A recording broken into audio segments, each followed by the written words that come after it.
Seja muito bem-vindo, seja muito bem-vinda. Está começando agora o Papo de OS, um podcast criado para quem deseja compreender os desafios, os bastidores e as soluções do modelo de gestão por organização social na saúde. Eu sou José Oliveira, advogado, consultor, especialista sobre o tema, e aqui você vai ter não só informações técnicas, mas também experiência de quem vive esse modelo há alguns anos e de quem participa diariamente da construção e enfrentando os desafios desse modelo de gestão que inovou, revolucionou a saúde pública no Brasil. A proposta do episódio de hoje, nós vamos desmistificar o modelo de organização social. Vamos trazer clareza sobre os benefícios, sobre os desafios e principalmente sobre os desafios que foi implantar esse modelo aqui no estado de Goiás. E para o episódio de hoje, eu tenho a honra de receber um dos maiores especialistas do país em estudo, implantação, desenvolvimento e operação do modelo de organização social implantado em estados e municípios. Eu estou falando do Deus Edit. Obrigado primeiro por conseguir um tempo lá para estar aqui conosco, uma agenda que a gente estava tentando há alguns dias, né? E o Deus Edit, ele é médico, consultor, especialista no modelo de organização social, já foi subsecretário de saúde do estado de Goiás, já foi ex-superintendente de saúde do estado de Goiás, participou ativamente do estudo e da implantação do modelo de OS aqui no estado de Goiás, e ele tem a honra de trazer aqui para nós a sua expertise, a sua experiência, dos desafios, de como foi esse processo que revolucionou a saúde do Goiás. Essa que é a verdade, né? Obrigado, Deus Edit. É uma honra ter aqui você para participar conosco desse bate-papo. Eu que agradeço, Dr. José de Oliveira, a oportunidade. A gente realmente já tinha falado um pouquinho sobre o quão valioso é esse tipo de bate-papo, esse tipo de assunto que nos interessa tanto e permeia o nosso dia a dia, e que apesar de ter mais de 20 anos de existência, ainda tem uma lacuna gigante de coisas interessantes de se conhecer, de ainda explanar e que também de amadurecimento. Então, creio que hoje vai ser uma noite muito agradável para todos nós. A gente tem um prazer imenso de tratar sobre o assunto, somos fã desse assunto, então vai ser bastante bom hoje falar sobre isso. Que bacana, que maravilha. E é engraçado você falar mais de 20 anos, né? E ainda tem muita gente que desconhece o modelo, né? Não sabe exatamente como funciona, e até pessoas do próprio meio, às vezes, da saúde, do meio jurídico, né? E principalmente a população. Eu vejo que a gente passa por uma carência de informação e por isso eu falo de desmistificar o modelo, né? Deus Edith, a gente pode cortar aqui depois, vamos criticando, tá? Só pra você... E aí eu queria, assim, aproveitar a sua oportunidade aqui e como eu queria que você falasse, eu fui olhar seu currículo aqui e, assim, é até grande para para falar, né? Tem muita coisa. Não perder tempo. Tem MBA em gestão, de saúde, nós vamos ficar metade do podcast aqui só falando do currículo dele. Mas eu queria que você falasse resumidamente um pouquinho sobre essa sua experiência, como é que você veio parar nesse mundo aqui, principalmente naquele momento da implantação da OS no estado de Goiás. Eu acho que foi um presente imenso você ter participado disso, então o conhecimento que você tem é vasto. Eu costumo falar que, até falei no Story agora falando de você, que o gestor público, o prefeito, o governador, quem tem vontade de implantar esse modelo, eu acredito que a sua experiência com certeza vai auxiliar bastante. Mas conta um pouco como que você chegou nessa posição hoje de conhecer esse modelo tão bem. Pronto, acho que a gente estava falando aqui 20 e poucos anos, mas 20 e poucos anos da lei, né, que estabeleceu o modelo. Mas o modelo existe desde que todo o privado que atua na área da saúde existe. As Santas Casas é o terceiro setor, né? Então elas existiam há muito tempo.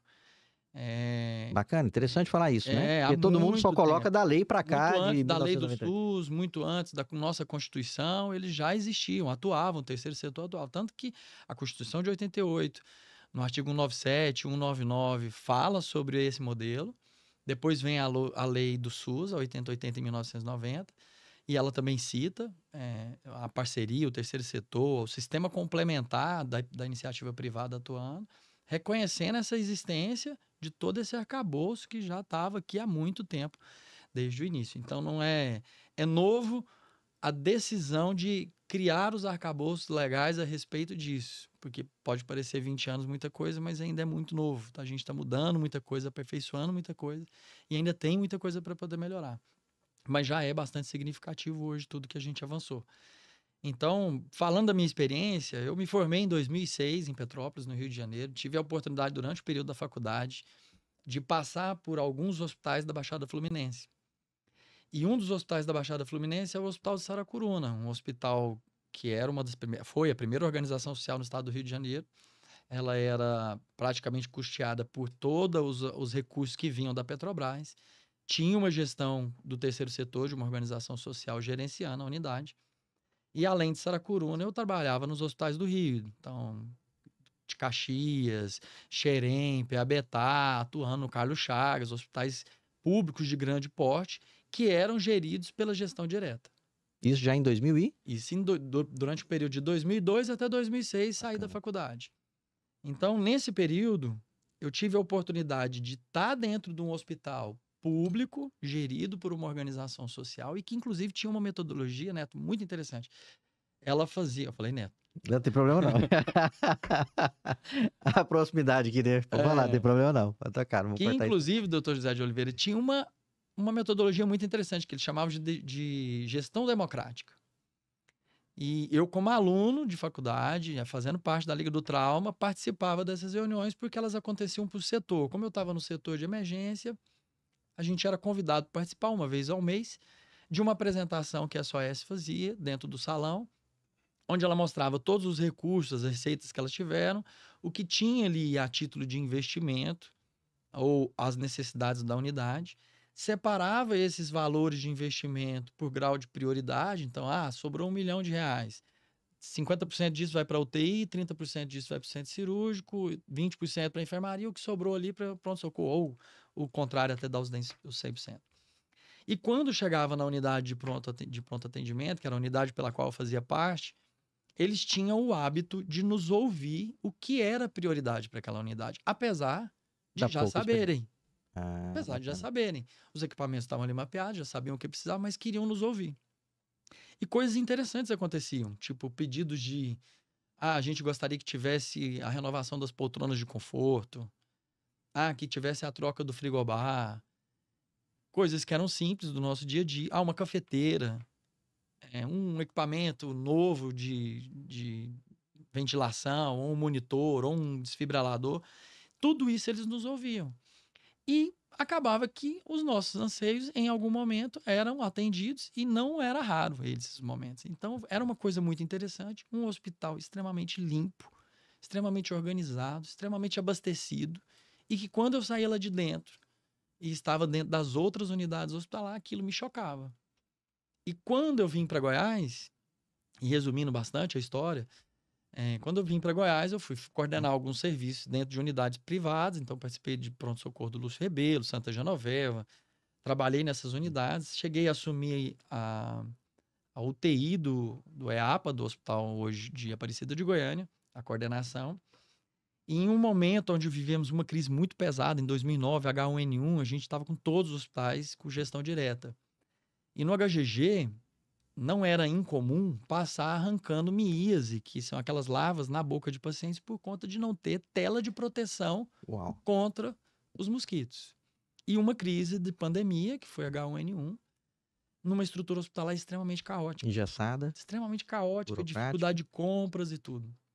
E aí, em 2011, nós vivemos a pior crise pós-H1N1, vivemos uma crise na rede de estruturas hospitalares em Goiás, muito ruim, onde os hospitais estavam desabastecidos, e eu, como coordenador da UTI, fiz uma manifestação que precisaria fechar a UTI e uma retirada dos pacientes de forma progressiva até que o hospital fosse reabastecido novamente. E nessa decisão, tive a oportunidade de estar com uma pessoa da Secretaria Estadual de Saúde na mesa, expliquei para ela os motivos da decisão de fechamento, e ela me ouviu, a gente conversou sobre o modelo de OS e ela me chamou para a secretaria. Ou seja, você trouxe aquela bagagem que a sua experiência lá do Rio de Janeiro, você Você trouxe ela contigo e explicou pro secretário naquela época. Expliquei o Que motivo na bacana. época para essa superintendente, o porquê do fechamento, qual era a importância da gente manter pelo mínimo de qualidade dentro de umas estruturas. E numa conversa informal, a gente falou sobre o modelo de OS. Eu falei, não, eu sou completamente A fã do favor. modelo, sou Que apaixonado legal. pelo modelo. E ela me convidou para poder falar com o secretário à época, que era o secretário Antônio Faleiros. A gente conversou um pouco sobre o modelo, sobre mecanismos de gestão. Ele me fez inicialmente um convite para assumir o hospital e que depois transformou num convite para ser superintendente das unidades de saúde. Entrei nas unidades em 2013 e fizemos ali todo o processo de virada do modelo, que já tinha case em Goiás. A nossa história é muito linda sobre esse modelo Goiás. Nós temos uma história de um grande governador no estado, que foi Henrique Santino, um médico, formado e especializado dentro de uma Santa Casa em Anápolis, que foi a FASA na época, e que virou governador do estado e que fez uma revolução na saúde. O doutor Antônio Faleiros era o secretário à época. Eles fizeram uma revolução, com o antigo Ciames.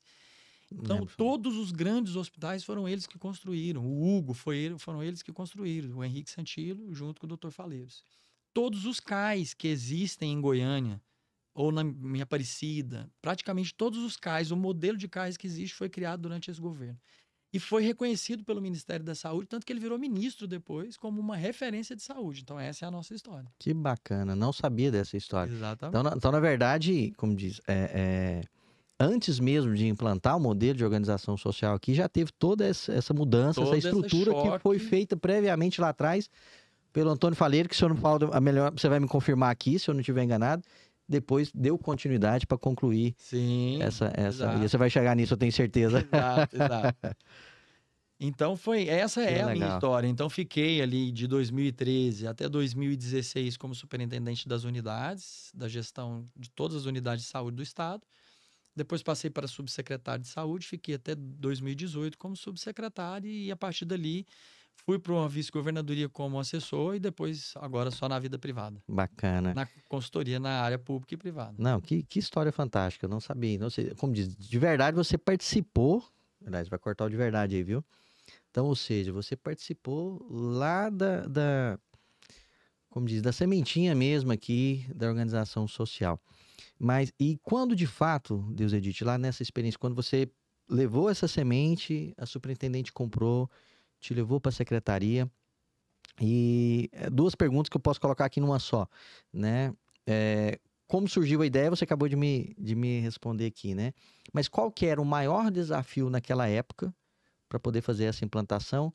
E qual foi a primeira unidade? Aliás, volta lá, vou colocar uma primeira. Eu vou te perguntar qual era o maior desafio e depois vou perguntar da unidade. Você não me passou o rascunho, não. Você quer que eu siga alguma outra pergunta dentro da lógica? Eu acho que assim, como começou em Goiás esse modelo? Porque não começou nessa época, ele já existia. O meu convite, eles me convidaram porque faltava pessoas que acreditavam no nesse modelo. Ah, tá. Entendeu? Ou que desrompiam ele. Então, como começou em Goiás, que aí foi lá atrás, aí foi muito antes de mim. Então, foi uma decisão. Você quer falar de quando começou? Pode, acho que acabou. Então vamos lá. Deus Edith, entendi, que história bacana. Mas, então, só me esclarece aqui, quando você foi convidado para ir para a Secretaria da Saúde, foi ali que nasceu, que começou o movimento de organização social da saúde aqui no estado de Goiás? Não, ali já tinha uma decisão de política pública estabelecida, até por um case que a gente tinha aqui, que foi o CRE. Você vê, a lei de organização, a gente estava falando, né? A Constituição preveu, então em 90 veio o SUS, aí em 98 o Fernando Henrique fez aquele ato, né, a lei mesmo em relação ao modelo de organização social. Na época, o governador Marconi Perillo tinha como secretário, convidou o Henrique Santilo para ser secretário, e ele, por questões de pessoais, ele trabalhou ali como secretário e depois saiu, assumiu como conselheiro do Tribunal de Contas do Estado, e no lugar dele entrou o... Então tá, aí voltou, você estava lembrando, Fernando Cupertino. O Henrique Santilo assumiu como secretário de Estado da Saúde no primeiro governo Marconi Perillo e recebeu um convite para poder estar como conselheiro do Tribunal de Contas, já tinha sido reconhecido como ministro, né? Uma bagagem toda dessa, só tinha a contribuir. em qualquer esfera que ele assumisse. E ele assumiu como conselheiro do Tribunal de Contas.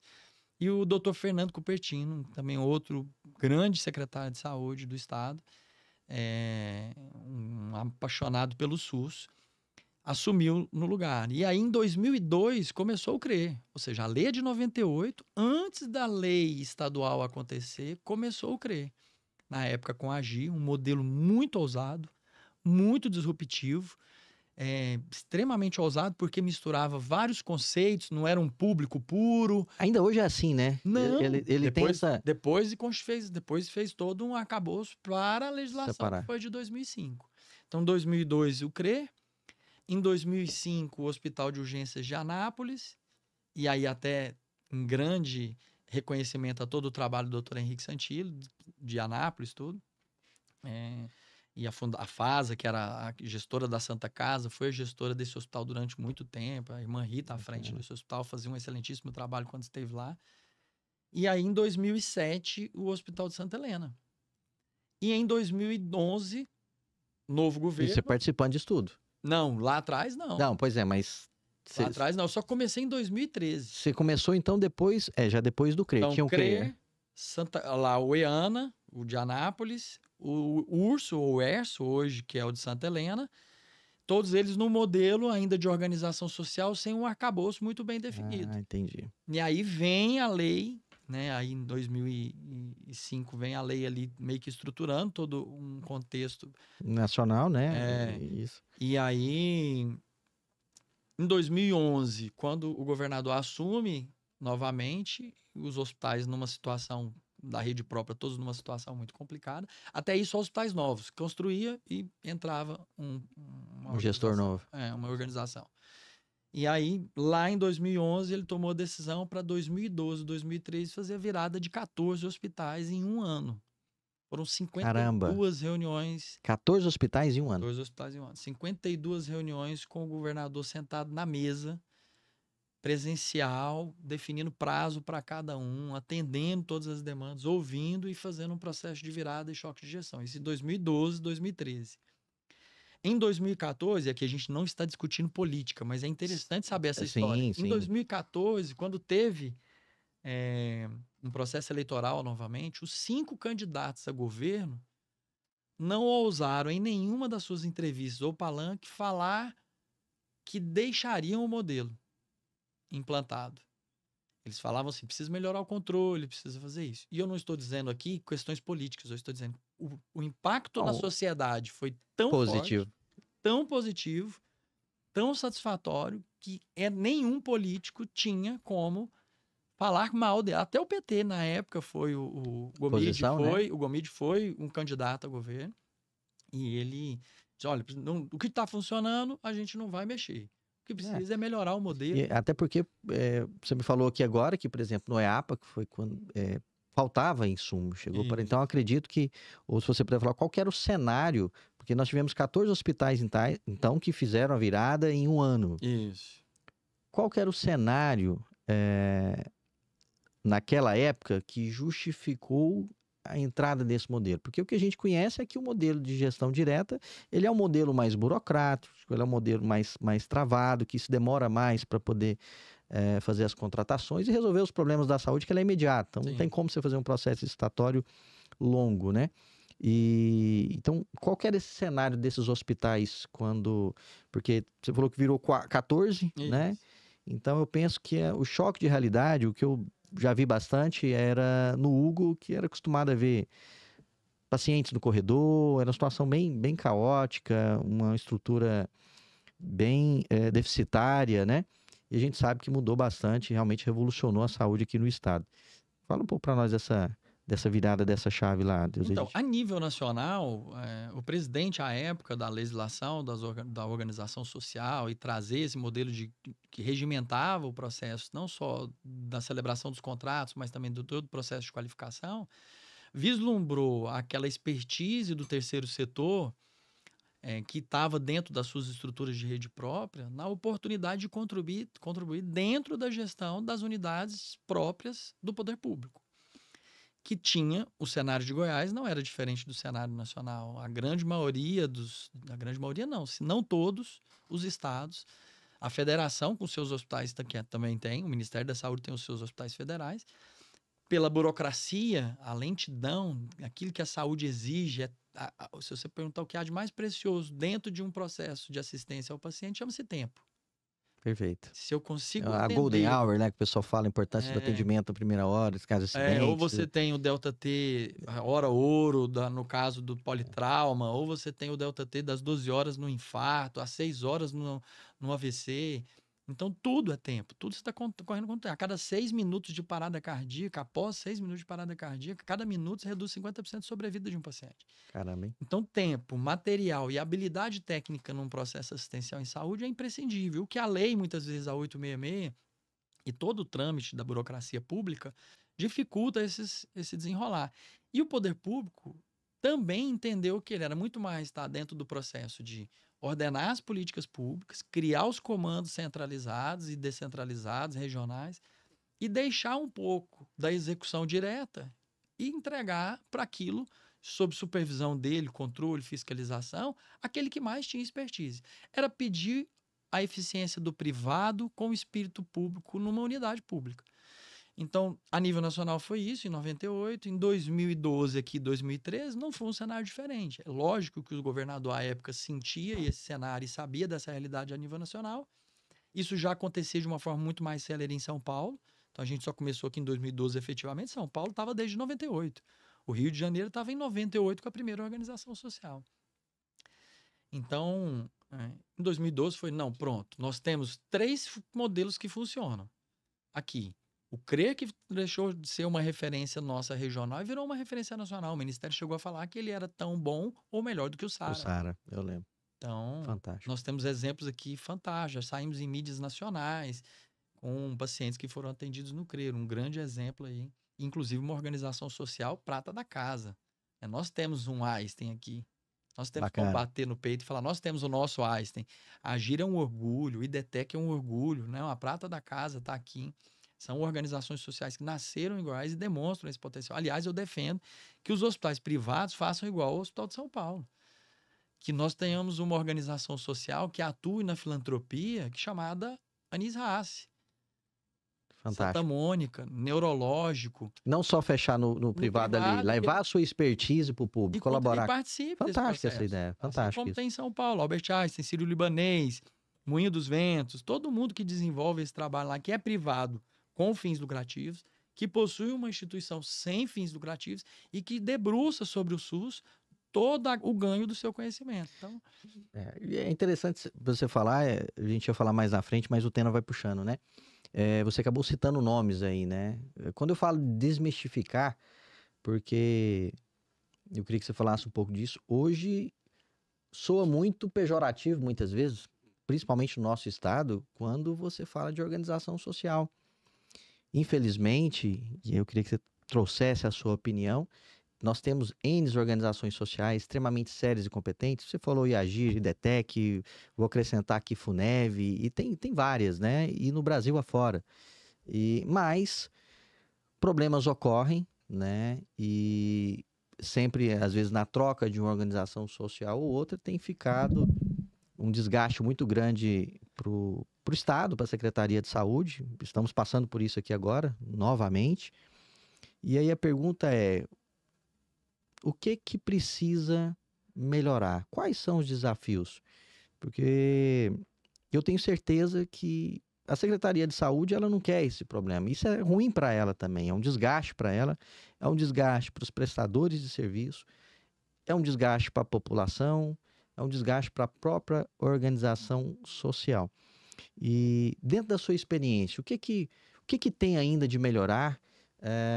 Eu não sei se você consegue trazer isso aí. Por que tem ocorrido? Eu sei que tem N fatores que podem ter ocorrido, mas você consegue trazer um pouco para nós a sua visão desse modelo? Nem entrar nesse assunto agora, mas não tem como não entrar. Você falou exemplos fantásticos aí. E a gente tem alguns exemplos que às vezes o pessoal fica na dúvida, né? Mas por quê? O que é o grande desafio, Deus Edith? Eu acho que aquele que é apaixonado pelo Sistema Único de Saúde, vive o setor público, ele tem uma grande preocupação. E eu acho que até o brasileiro, de alguma forma, muito menos, mas aquele que vive e respira isso, o Sistema Único de Saúde, os atores, aqueles operadores do SUS, principalmente os públicos, eles vivem aquele grande preocupação da privatização. Então, olha, até onde a gente pode ir, apesar de não ser uma privatização, mas é um contexto onde um privado atua dentro do processo. Então, é literalmente um preconceito. E válido, porque a gente viveu algumas experiências, ou vive algumas experiências, de às vezes tentar e não dar certo. Mas até casamento, muitas vezes, não dá certo. Ou se não dá. E uma vez eu ouvi de um procurador em Goiás, e para mim eu gravei aquela fala: olha, não se joga o bebê fora só porque a água e a bacia tá suja. É isso aí. Então, uma experiência ruim ou um profissional ruim não quer dizer que todas aquelas profissões são ruins ou aquela ideia é ruim. Então, eu acho que faz parte do processo de amadurecimento. Goiás vive um processo de amadurecimento, apesar de ter avançado muito. Goiás, Minas Gerais, tem uma característica muito comum, esses dois estados. Nós somos primos e temos esses mesmos... O estado de Minas Gerais vive a mesma coisa hoje. É um controle extremamente ativo e independente. Isso é ótimo. É ótimo. Não é um defeito, é uma característica. Porém, é um controle, às vezes, que está vindo com uma carga daquele que opera no público, sobre as regras do público, sobre os conceitos do público. Não aquele que opera na regra do privado, com a eficiência do privado, focado nas questões do privado.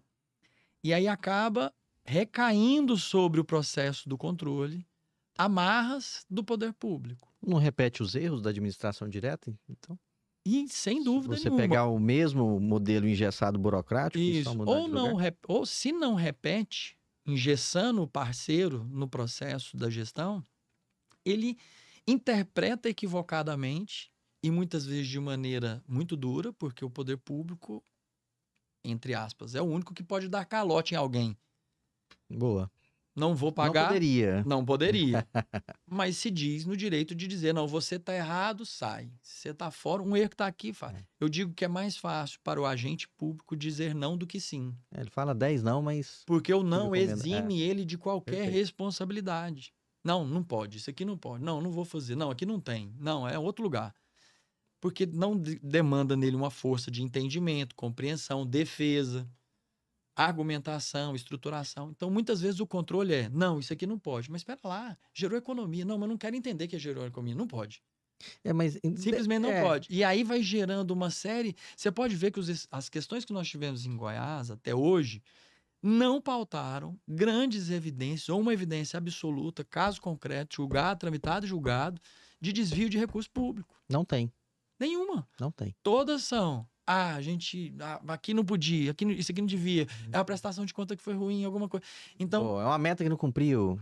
Então eu diria assim, não é uma... O estado hoje de Goiás vive uma celeuma muito parecido com o de Minas Gerais. E eu estou falando agora como consultor que ouve as duas partes o tempo inteiro. É um controle extremamente presente, independente, o que é uma grande qualidade. Mas quando a gente olha para controles amadurecidos que se relacionam com o privado, tentando entender o potencial do privado, e eu estou falando de maneira legal, não estou falando de maneira nenhuma fora das regras, como diriam por aí, das 4 linhas, entendeu? Ou seja, já existe estado que está fazendo isso que você está me falando aqui agora. São Paulo tem um controle extremamente amadurecido. Fantástico. Não poderia ser diferente, começou muito antes e também trabalha com o privado muito próximo da instituição pública, gerindo os problemas do dia a dia, mas trazendo principalmente as soluções, que isso que é o mais importante. Então, eles têm um controle muito mais burocratizado, né? Uma organização social no estado do Rio de Janeiro, estado de São Paulo, ela passa por 9 termos aditivos em um ano. Ajustes do contrato? Novas metas, um investimento. Ou seja, acompanhamento. Olha, Legal. Dia a dia ela está respirando a unidade em enxergar potenciais que precisam ser corrigidos, tanto do ponto de vista de metas, quanto do ponto de vista de novas ações estratégicas, A medicina é sazonal. Tem períodos do ano que a gente tem casos de gripe e eu vou precisar atender mais clínicos. Aí eu vou olhar para minha fila, tem um monte de gente precisando de cirurgia, vou ter que fazer um mutirão de cirurgia. Aí vou ter um Bacana. surto, uma epidemia, aí eu preciso fazer um ajuste no contrato. Então, São Paulo é muito dinâmico nisso. Enquanto outros estados trabalham num processo muito travado, muito burocrático, muito rígido, pelo anseio e, às vezes, agonia de ser o público, entendeu? De controlar, do público estar dentro do controle. E em momento nenhum é dizer que está permitindo alguém fazer algo ilícito. Não é isso. Mas é dentro de um conceito de compreensão. Eu acho que talvez é estar aberto para a modernidade, né? Eu acho que o conceito de excelência, né? Ele não é um conceito estático. Então, você falou bem aí a evolução que teve em alguns anos na saúde pública, e isso deve continuar. Pelo que você me falou, o Estado de São Paulo continuou nesse sentido. E é interessante, você fala lá atrás, você fala o seguinte: não é uma terceirização. Acho que essa fala é muito importante, porque quando você terceiriza. Não é uma privatização. Não é uma privatização, porque quando você terceiriza um contrato administrativo, eu nem ia falar nada sobre questão jurídica, mas acho que é importante falar mais sobre a questão operacional. Mas quando você terceiriza, tem uma empresa X, eu terceirizei, ela vai ter o lucro dela, mas em contrapartida o risco é dela. Então ela tem um risco de tomar um prejuízo ou não, ela fez a planilha dela. Agora, quando nós estamos falando aqui, a saúde continua sendo obrigação do Estado. Para quem critica, fala que é terceirização, né? A gente sabe disso que não é. Continua sendo ali dever e obrigação do Estado. E a OS, ela é uma gestora daquele recurso para entregar o fim. Se eu estiver errado, você me corrige. Exatamente. Deus edite. Mas aí você me falou São Paulo, adequação, 9 aditivos no ano, sazonalidades.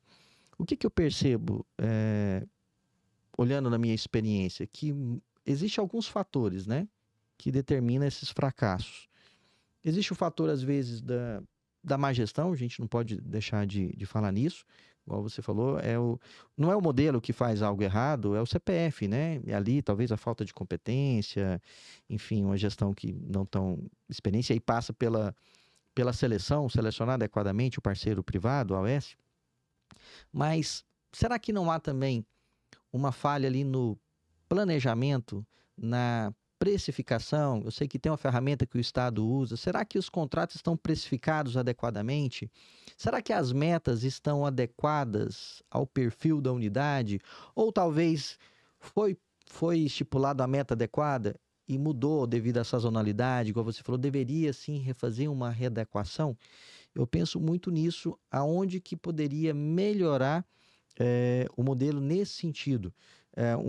Emendando aqui um outro ponto, por exemplo, eu sei que São Paulo já mudou, mas quando você faz um processo de chamamento por preço, se o Estado tem, vou falar o Estado, mas não o Estado de Goiás, no geral, o Estado ou o município, ele tem que o custo do hospital é 10 milhões, por que ele aceita talvez uma organização social fazer uma proposta por 9? Eu queria só entender aonde que está o erro, por quê? Algumas OS saíram aqui do estado e deixaram um rombo de milhões. Se houve desvio, cadê a prisão? Como você me falou aqui, cadê a sentença transitada e julgada? Se não houve desvio, alguma coisa aconteceu nesse contrato? Foi falta de controle? Foi falta de planejamento? Ou será que foi falta de execução da OS? Excelente. Assim, acho que esse é um dos principais pontos. Eu coloquei esse inicial, que é esses operadores e esse controle, mas sem dúvida há uma confusão da natureza dessa relação contratual. Então, por ser nova, na cabeça ainda existe uma dicotomia. Ou é gestão pública e segue a regra total do público, ou ela é aquela privada onde é um contrato administrativo. Eu estabeleci uma regra, ele tem que cumprir aquela regra, e se ele fugir daquela regra, problema. E a regra que eu estou dizendo aqui eu falei que custa 10 e ele tem que me entregar 100 produtos. Se ele não conseguir fazer 100 produtos em 10, pronto, eu tenho que penalizar ele. Eu falo muito, eu sinto muito, gosto muito de figuras de linguagem, porque eu acho que traz pra gente uma sensação de percepção maior do que é. Essa relação entre o poder público e o terceiro setor, aonde o terceiro setor se dispõe a colocar toda a sua instituição toda a sua experiência, toda a sua história, sobre o risco de fazer a gestão de uma ferramenta pública, onde está ali à frente de uma unidade, que muitas vezes é porta aberta, em locais onde ela é a única unidade, a superlotação é uma realidade da maioria dos hospitais. Então, esse parceiro vem literalmente num sistema de parceria, onde, olha, eu vou levar minha expertise e vou contribuir em tudo o que precisa. Você dita as regras absolutas do não pode roubar, não pode fugir daquilo que está dentro do ordenamento legal, mas em relação às coisas que você me pediu para fazer, a gente precisa estar na mesa junto discutindo os problemas, porque o problema de um hospital e de um desenho de hospital não é só meu, é nosso. Todo mundo perde. Nessa relação de parceria. Mas você falou parceria. O que eu vejo? Tem gente que acha o seguinte, que parceria é o seguinte, eu vou colocar 10, você vai colocar 10. Porque a organização social é sem fins lucrativos. Sim, sim. O que eu vejo muitas vezes órgãos públicos é o seguinte, não, você tem que cobrar da organização social, mas ela não tem recurso, ela é sem fins lucrativos. Essa parceria, então, é a expertise. Sim, a expertise. A expertise é o know-how, é a marca.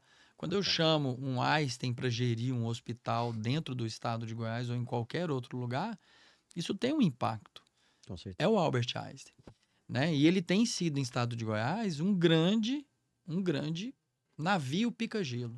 Ele vai abrir a mente, ele vai abrir a mente do controle do poder público, porque ele tem a sua modalidade e muito rigorosa, ele tem o próprio compliance, ele tem os controles, ele tem controle de anticorrupção institucional. Bacana. Então, mas ele tem uma metodologia de como executar esse serviço, inclusive na estimativa de custo. E isso ele não negocia. Ou faz como o Einstein quer, ou não, o Einstein não está aqui. Isso vai abrir a mente das pessoas. Então, essa parte da parceria que eu estou dizendo, eu sentar, é como se fosse um casamento. Eu falo, olha, a relação com a organização social é um casamento. Onde o seu par chega em você e fala, olha, eu fui à feira com R$100 comprar 10 tomates. E cheguei lá, R$100 não deu. É lógico que eu vou olhar por que não deu. Pronto, o não tomate subiu de preço. Porque o mercado de saúde pode alterar. Como teve uma alteração recente agora, que foi uma determinação de cima para baixo, em relação à questão do piso da enfermagem. Impactou em 20%, 30% em cima do custo do hospital. De RH. Como pode ser de uma pandemia, como pode ser de questão de até do próprio mercado que está modulando, ou até, e eu não vou dizer erro, de modulação contratual, mas de uma falta de capacidade de entender de que o hospital é orgânico. Algumas coisas podem ter ficado de fora no processo da encomenda e na avaliação e controle precisam ser reajustados. Isso foi feito em 2013 com muita dureza, a gente sofreu muito na época, porque um desenho que a gente fez dos hospitais foi a gente utilizou de uma metodologia na época, inclusive que depois ela falou, não, a gente precisa amadurecer, porque essa metodologia superestimou as metas. É como se eu tivesse dado um Fusca para um parceiro e pedido para ele correr como se fosse uma Ferrari. 100% dos hospitais tinham problemas de infraestrutura tecnológica, imóvel ou até mobiliário. Então, era preciso ajustar as metas de forma comedida para que o parceiro pudesse vir com os recursos que estavam sendo repassados, fazendo toda a manutenção, reformando aquele carro, transformando aquele carro, Fusquinha, às vezes com dificuldade para poder fazer uma quilometragem mais alta, num carro com uma performance melhor, com capacidade de performar melhor. E isso, no início, teria que ter um equilíbrio entre custeio e investimento, onde eu vou prevalecer no investimento no início, depois eu vou reduzindo, vou ampliando custeio e também, ao mesmo tempo, vou ampliando meta. Então, falta, às vezes, hoje, em alguns controles, essa percepção de sentar à mesa e olhar para o cenário, não só como um cara que está ali contratado. Não, eu desenhei 1000, você tem que fazer 1000. Pera lá, você mandou 1000, às vezes 1000 nem chega. Ou às vezes 1000 a unidade não tem capacidade de operar 1000. E aí você pode entrar dentro da unidade, o poder público tem livre acesso de fiscalização todo momento, entrar e enxergar isso na real. Sair de trás da mesa, acho que isso é interessante, ir para dentro do piso, dali do chão de fábrica, e enxergar, não, realmente, agora eu tô vendo aqui não tem jeito, aqui realmente não foi. Fazer uma cogestão, Exato. né? Que É talvez... é um controle, mas o controle do Estado de São Paulo, ele é muito finalístico. Ele é muito finalístico. Olha, estamos contratando 100. E ele é muito de parceria. Estamos contratando 100 e o valor é tanto. Estruturalmente está resolvido. Então, não cumpriu 100. Chegou aqui só 80. Por que que não foi? Aí ele vai lá dentro da unidade e vê. Não, desenhamos errado. Não tem dificuldade de... Não é reconhecer erros. Porque no Brasil a gente tem muito isso, né? Erro, culpa. Nos Estados Unidos, dizem que a terceira maior causa de morte é a iatrogenia, que é a declaração de um erro no processo assistencial. Então, um medicamento que teve um efeito colateral inadequado, um medicamento que teve uma reação adversa, uma dose, às vezes, excessiva de um medicamento, ou a falta de uma dose adequada para algum medicamento, uma reação alérgica, qualquer coisa que seja. Porque o americano tem a cultura de notificar. Aconteceu isso e tal, não sei o quê. Porque ele não tem medo, porque lá não tem aquela perseguição por culpa. Tem o objetivo de construir correções de processo. Perfeito. Então, estados mais amadurecidos não têm medo de enfrentar correções de processo, aonde ele pode, inclusive, reconhecer, olha, o desenho inicial foi feito superestimando. Então, vamos baixar ajustar aqui. Eu vi e eu consigo defender isso, também me estruturar. Um agente público consegue se estruturar para poder colocar no papel o que é importante para amanhã ele não responder por aquilo. Sem medo de dizer sim e com muita prudência quando for falar não. Eu acho bacana essa visão sua, e tem que ter um amadurecimento para realmente o modelo evoluir.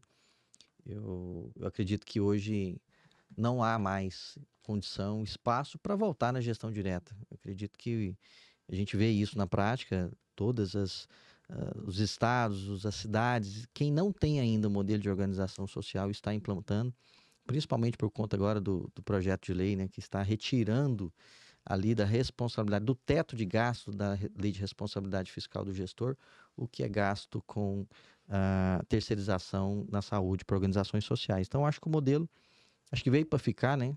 E eu queria te falar, o que você acha que são os próximos passos agora, Deus Edith,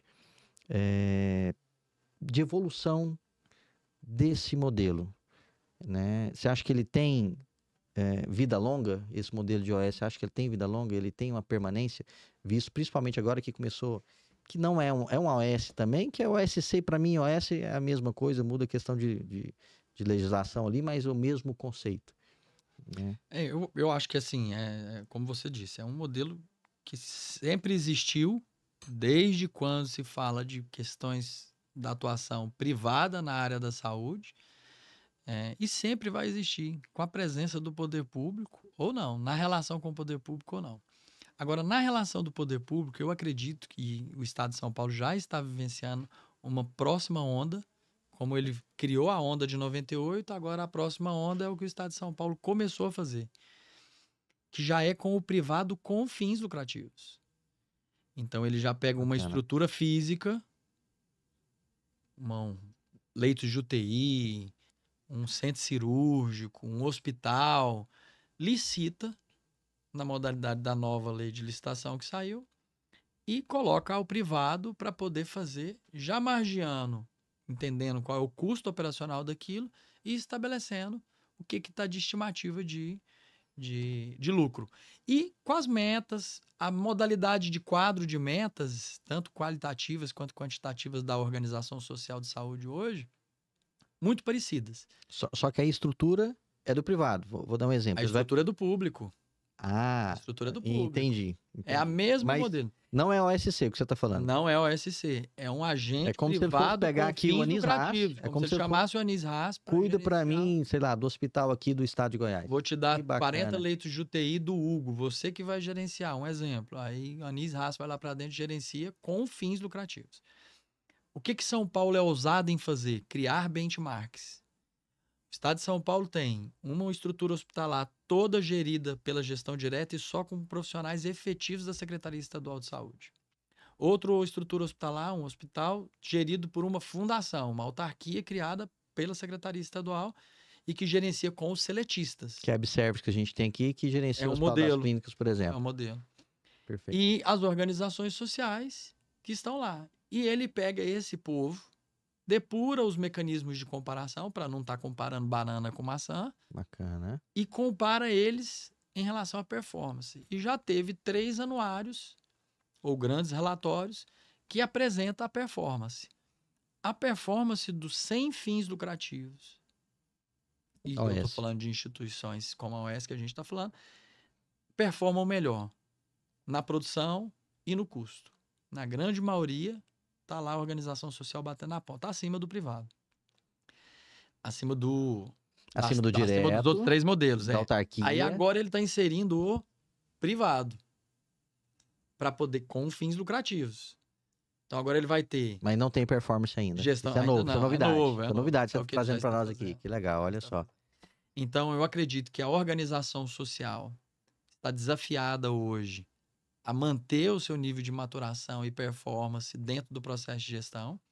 Acho que o grande desafio para o modelo é unir aqueles que estão trabalhando de forma séria, terem instituições como o IBROS, que é um grande guardião de grandes instituições, inclusive vista pelo Tribunal de Contas da União como um parceiro, um amicus curiae, para poder Fantástico. tratar de isso aí. qualquer assunto na corte com questões técnicas, porque o IBROS tem esse know-how hoje e ele se resguarda. Então, esses grandes instituições sérias precisam estar juntas. O importante, nesse sério. você falou, achei bacana. Nós temos aqui um nosso Albert Einstein, né? Sim, tem. Você falou da AGIR. Inclusive o presidente do IBROS, né? É o presidente É o presidente da Então, ou AGIR, seja, Sérgio mais um orgulho para nós, né? Goiânia, prata da casa. prata da casa, liderando o movimento nacional aí, por organizar e levar seriedade e competência para todos os estados, né? Acho que é fantástico. Deus Edith, e assim, nós estamos falando aqui de OS e o que mais nós vemos aqui são hospitais de média e alta complexidade, UPAs. Acho que em Goiânia não tem nenhuma UPA, né? Só em Anápolis. Mas me fala uma coisa, como você vê a organização social na atenção primária e também em outras áreas, além da área hospitalar? Como uma excelente ferramenta. Não é a única, mas é uma excelente ferramenta. Sem dúvida nenhuma, há grandes decisões sobre, geralmente, implantar um modelo em alguma ferramenta pública é realmente a celeridade com que acontecem os resultados, porque, como a gente brincou, na saúde não tem tempo a perder. E também a forma como se estrutura o processo. A gente vem falando muito de São Paulo, acho que é o principal case que a gente tem mesmo para poder mostrar, mas vários outros estados já fizeram isso, Minas Gerais já fez isso e é muito interessante. É aglomerar uma região de saúde a uma só organização social. Tudo que está dentro daquele território sanitário está sob a gestão de uma organização social. Nós tivemos um case aqui em Goiás muito interessante, que foi agregar os hospitais de níveis de complexidade ao mesmo parceiro. Então, o Hugo, ao Etrim de Trindade, depois foi a maternidade Nossa Senhora de Lourdes, a materno infantil. A mesma Fazia uma organização autorregulação social. ali, O pessoal do SUS não gosta muito de autorregulação, não, mas basicamente é exatamente isso que eles É o fazem. suporte, E suporte é pra exatamente autoridade. isso. Por quê? A gente não pode ter medo, porque uma vez eu defendi isso e falei sobre regulação, e as pessoas, não, quem regula é o Estado. Não. Existe uma parte da regulação que faz parte do processo assistencial médico. O médico regulador. O médico regulou. O médico pediu para regular. Faz parte do processo assistencial. Não estou falando daquele regulação de normatização. Então, a autorregulação, às vezes alguém não gosta, mas é isso mesmo. O que a organização social faz? Às vezes entra no nível terciário, de alta complexidade, um paciente que deveria estar lá naquela unidade menor. Então, ele desocupa o leito e encaminha para lá e dá giro naquele hospital mais importante da rede.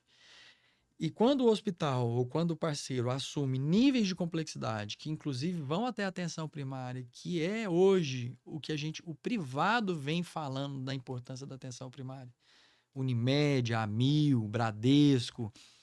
É muito melhor prevenir do que remediar, já dizia minha vozinha. Se o cara for atendido lá, ele vai desafogar o médio e grande complexidade. 80% das demandas numa unidade de saúde são resolvidas na porta da atenção primária. O problema é que a gente não enfrenta esse problema. A gente quer que as pessoas busquem uma unidade que hoje não dão para ela um mínimo de condição de serem atendidas na necessidade que ela entende que ela precisa. Neto, Além disso, tem a cultura também, né? Chama de neto. Não, pode chamar de neto, é de casa. E tem a questão da cultura também, né? Porque, igual você falou, se ele vai ali na atenção básica, primária, e ele não tem um problema dele resolvido, ele vai querer ir para a UPA. Então, o Exatamente. que eu mais vejo hoje são UPAs com a porta cheia de pacientes que deveriam estar lá na atenção primária. Exatamente. Que o custo da UPA é muito maior.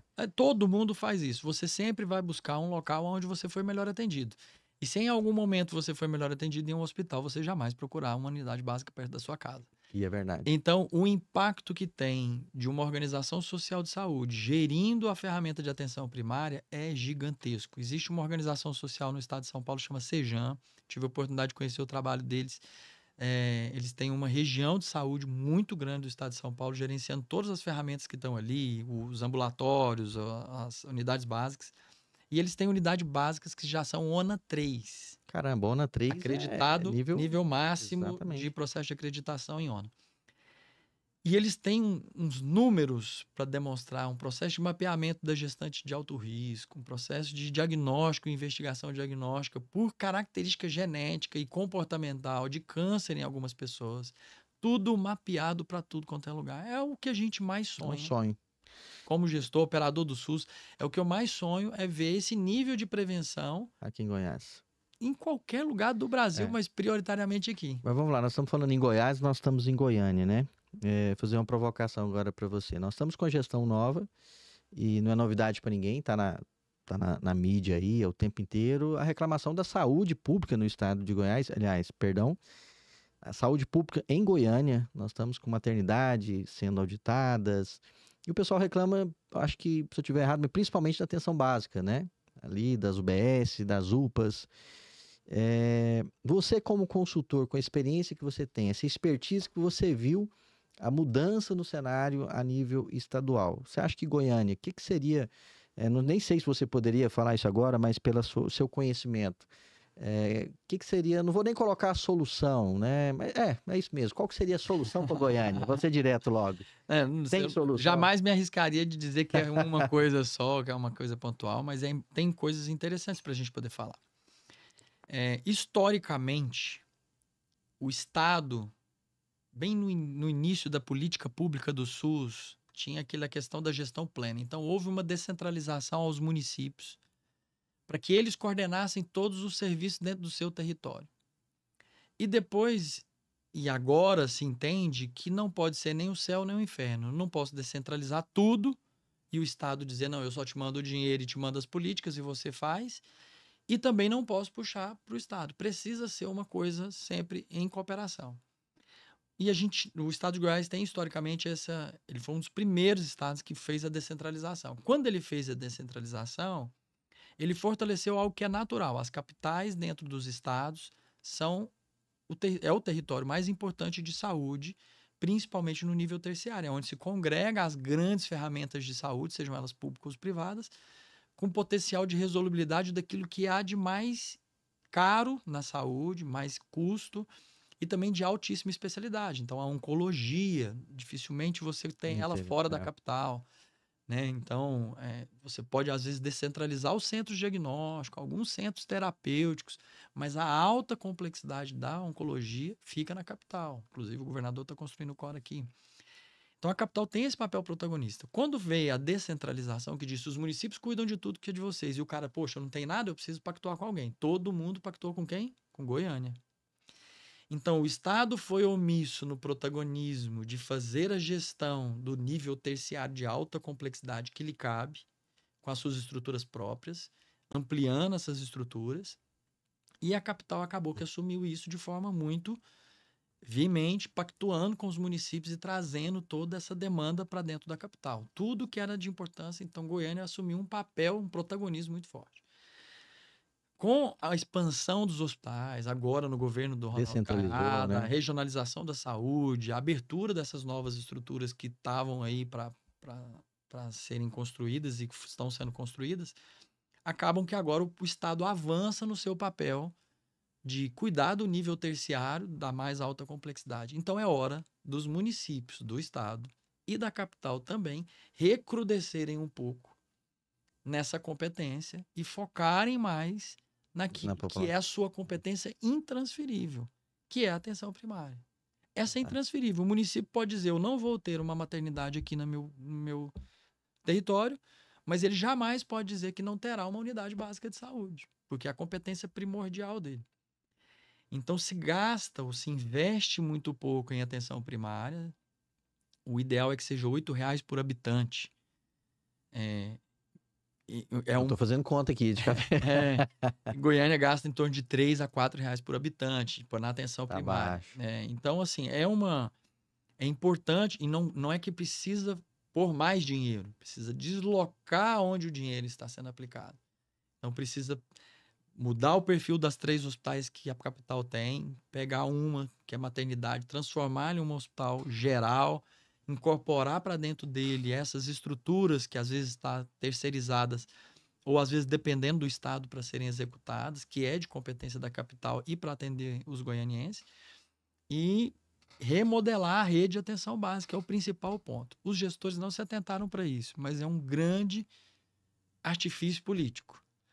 Porque de todas as ferramentas que um gestor, prefeito, tem na mão, todas, O bom é que você está falando para qualquer prefeito, para qualquer prefeito gestor, no Brasil, governador. todos os prefeitos que investiram em atenção básica, tiveram o prazer de ver a sua população melhor atendida, muito mais satisfeita, e tiveram o bônus de serem compensados com reconhecimento nas urnas. Porque é a única ferramenta que entra na casa de todo habitante daquele território uma vez por ano. Atenção básica. Manda uma pessoa na casa de todos os habitantes uma vez por ano, durante um ano, passa uma pessoa na sua casa, dá atenção básica para te fazer uma visita, seja da epidemiologia, seja da saúde. Mede sua pressão, fala um bom dia, tem um jalequim, um símbolo da prefeitura, fazendo parte preventiva, e aquilo impacta as pessoas. Então, a atenção básica é o grande desafio de Goiânia. As finanças de Goiânia é o grande desafio da prefeitura, mas da Secretaria de Saúde avançar nesse protagonismo, naquilo que é de competência primordial, é imprescindível. A ferramenta com o terceiro setor é importantíssima. Você acha que a organização social, então? Sem dúvida, Goiânia já faz essa parceria, faz isso através da Fundac. A Fundac é uma OS. Mas tem algum... Acho que é só a Fundac que tem, né? Só a Fundac e há uma... Mas aí o ideal seria ela levar, então, para atenção básica. Sem dúvida. E talvez fazer isso que você me falou de regionalizar. E aí a sua ideia, deixa eu ver se eu compreendi, é colocar a organização social para cuidar, talvez, do PSF, do OBS, do AUPA e do hospital. Goiânia tem 5 distritos sanitários. São 5 organizações sociais gerenciando tudo que tem dentro de cada distrito. Fantástico. Todas as unidades básicas, todas as UPAs, todos os hospitais que tiver dentro daquele distrito, uma organização social gerencia. Mapeia todos os volumetria de serviço que precisam fazer, puxa na série histórica tudo que foi feito de volumetria, coloca, estabelece metas agora para cumprimento, conforme a série histórica crescendo alguma quantidade, e coloca aquilo que você tanto anseia do futuro, que é o processo de acreditação dessas unidades. Reforma, manutenção e melhoria de processo de trabalho para poder levá-las a níveis de acreditação, como o Sejan tem em São Paulo no ano 3.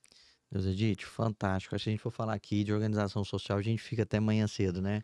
E conhecimento eu sei que tem demais, eu queria agradecer, mas tem uma questão ainda que eu queria, uma última pergunta para você, antes da gente encerrar. Aquele prefeito, aliás, você está falando de Goiânia, qual que é o primeiro passo que um gestor público, o primeiro ou o segundo, deve fazer quando ele pensa em terceirizar a gestão de uma unidade sua para a organização social? O que ele precisa fazer primeiro? Legislação, precificar, volumetria? O que é um passo a passo para ele fazer com segurança? Ou talvez até para saber se vale a pena, se é que de repente tem alguma situação que não vale a pena fazer essa terceirização. Todos os serviços ou qualquer ferramenta, por menor que seja a cidade ou maior, ela vai ser passível de aplicar essa ferramenta e qualquer outra ferramenta de autarquia, fundação, seja o que o gestor público for escolher. Mas escolhendo pelo modelo de organização social, geralmente em unidades muito distantes e muito pequenas, algumas organizações sociais não ousam se deslocar e tudo, nem ir para um local como esse. Mas o mais imprescindível é onde ele quer chegar. Então, se eu quero chegar a um nível de excelência em toda a minha rede de saúde, eu preciso encontrar bons parceiros, mesmo que não sejam os grandes, porque há pequenos que são muito bons. A gente estava falando de melhorias de Goiás e tudo. Aqui em Goiás começou-se com um funil muito largo, qualificando todas as solicitações, com regras cartorárias muito simples para se qualificar alguém. Então, eu chamava muita gente, qualificava muita gente, selecionava alguns. Em São Paulo, o funil já é o contrário. Então, eu qualifico com um rigor muito grande, para poder entrar é muito difícil, e depois, para poder participar no processo de seleção, é mais rigoroso Já ainda. qualificou. Pontuações sempre lá em cima. Essa é a realidade dos grandes centros. Para um pequeno centro, hoje ele não precisa nem de um arcabouço legal. Pelo mecanismo de uma OSC, ele já usa o federal, e a normativa ele pode estabelecer dentro do seu território. É discricionário do gestor. Bacana. Mas o mais importante é com quem ele escolhe casar. Esse é o primeiro passo. E ele pode buscar instituições como o IBROS ou até outras organizações sociais e que não vão celebrar contrato com ele para gestão de unidade, mas pode celebrar contrato de colaboração para poder fortalecer o amadurecimento da equipe própria e revisão desses projetos, construção desses projetos, onde eles auxiliam. E existem instituições como a FGV que faz esse tipo. Não tenho experiência, preciso de um consultor. Ou contrato Deus edite. Ou contrato para poder fazer toda essa parte. Quero estabelecer regramento dentro do município. Aí vai ter que fazer uma lei municipal para um mecanismo de OSS. E aí ele pode, inclusive, se espelhar nas leis e naquilo que já tem de amadurecimento de arcabouço legal, implantar dentro do seu próprio município e criar todas as comissões, tudo que é necessário.